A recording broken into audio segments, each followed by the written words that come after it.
a place in the middle of an industrial town, and it's like you could be in a wilderness. Historically, it was known as Rotherham's Lung.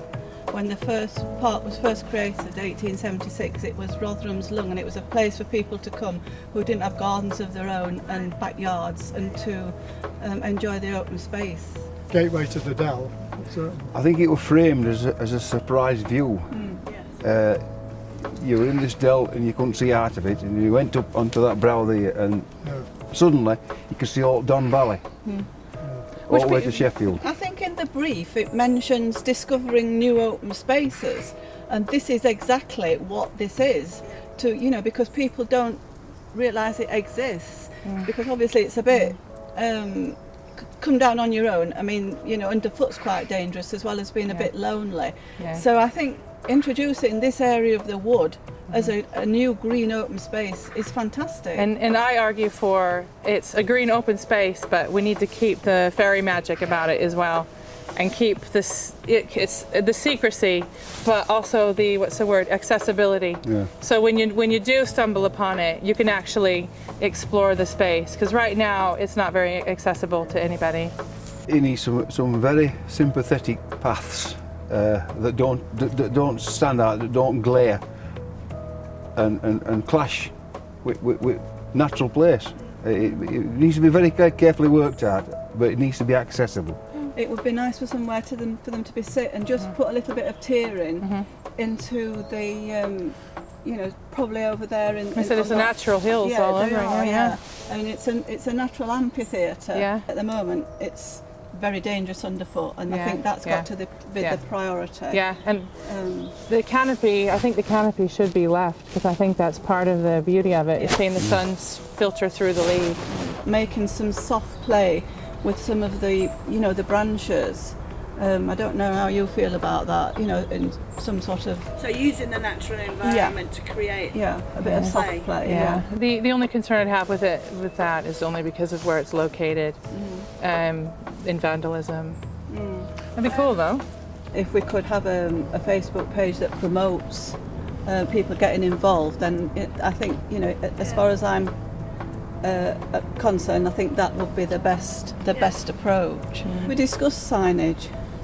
I think that's essential as you come into the park, to point out the various areas of the park. I can imagine on that bank there, I can imagine maybe some logs put down to sit on, using that as your stage, the area there. We need to address this undergrowth and such as to make it more accessible, and there needs to be paths what people can actually walk upon, especially those that's a bit infirm. We need to make it accessible to everybody, but maintain as much as this vegetation and the naturalness at place as possible. But it needs to be made accessible. So it's a balance between accessibility and the natural state. We come down the stairs, and a lot of times we do see where people have had drinking parties and have sat, and there's going to be beer cans all over on the floor and stuff. So we have seen that. I think fire's a potential hazard as well. If you get people involved and they own the project, then they look after it and feel proud of it. But it's that initial making contact with people, and it's the enthusiasm that volunteers bring to a project that sort of adds to enthusiasm in general. You've got Boston Park up there. Yeah. Do you go there much? No. We learned how to make a den or something. Okay. And we made fires, and we had to make sure that the area was safe before we could make a fire. We met at the top of the woods, and then we got little pictures off of Katie and Owen. We'd walk up with black bags and we'd pick up all the litter that people have threw over the fence just to leave there. And it also taught the kids how to treat wildlife and all of the stuff around it.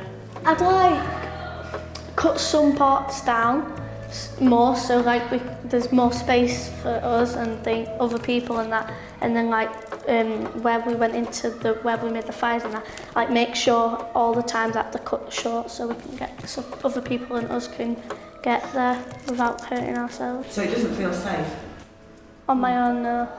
No, even when you're an older age, like I'd never 16 go there. going on 18, it's still really hard to get through there on your own because of all the overgrown and all of the glass that's been literally smashed and put there. I mean, you can't even take your dogs up for a walk because your dogs could end up injured themselves as well. If you could just sum up what it was like doing the sessions with Owen and Katie, how would you describe them? Life-changing. Life-changing? Yeah. When I was up there, I know that it's just more that you think that there's actually a house. So I think that there's just like trees and stuff, but there's actually more like... Halloween 2022, and it's been a really successful project. What would it look like and what would it feel like?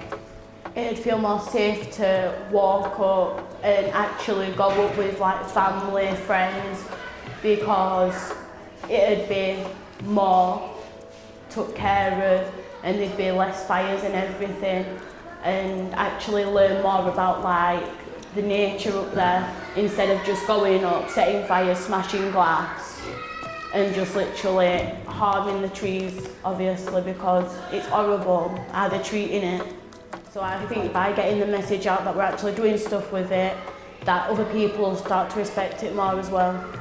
I'd like to like teach other people how to be safer and how to protect the wildlife when I'm older.